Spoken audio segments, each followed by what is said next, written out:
Hey guys, and a happy Halloween to you all. It is now the month of October, so I thought I'd spice things up a bit by making things a bit scary on my channel.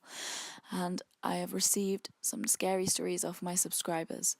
These stories that I've received I'm reading out to you today are from Littleelbee, so let's start with the first story she has. I remember when I was a child. I only remember this vaguely. It was my birthday and everyone had just left, so it was probably around about 8 or 9 o'clock in the evening, which was the time I would normally go to sleep. My mum and I went into my room so she could read me a story and I could talk about my day. As it was my birthday, she let me play a little longer than usual, so I started to play with my train set that was in the middle of my room. It was then that I noticed a small doll sitting by the side of the tracks. I picked it up and asked my mum if she knew where it had come from. She said she'd never seen it before. It was really, really strange. The doll was plastic with pink and white stripes for clothing, and the hair was made out of orange wool. The next day, this doll was nowhere to be seen. It was like it had disappeared into thin air.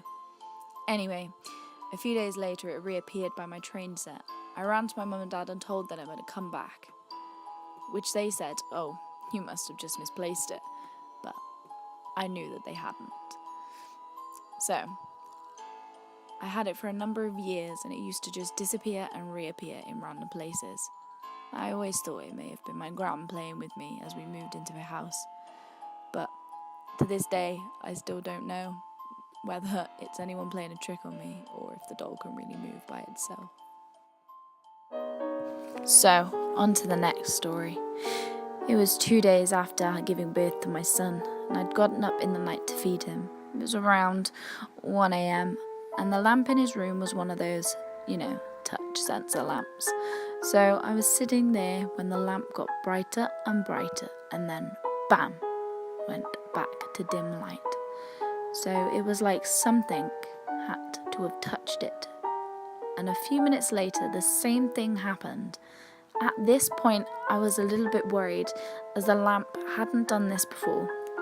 The next evening, about 7 p.m, me and my husband were putting my son in his cot when my husband jumped and asked me, "Did you just tap me on the back?"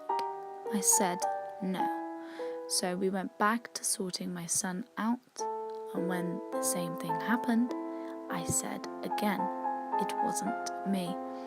We think it may have been a loved one trying to contact with us to see our son, and a few random things have happened over the first week, but after that it went a little bit quiet. This happened literally the other day.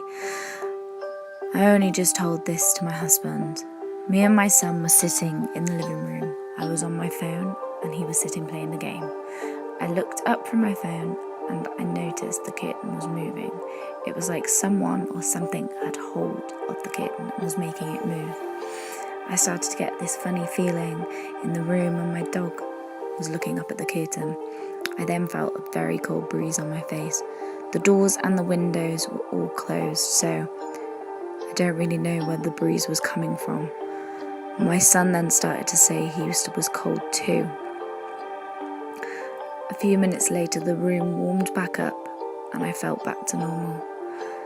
Normally around about Halloween, that's the time where we get the most activity that goes on in the house.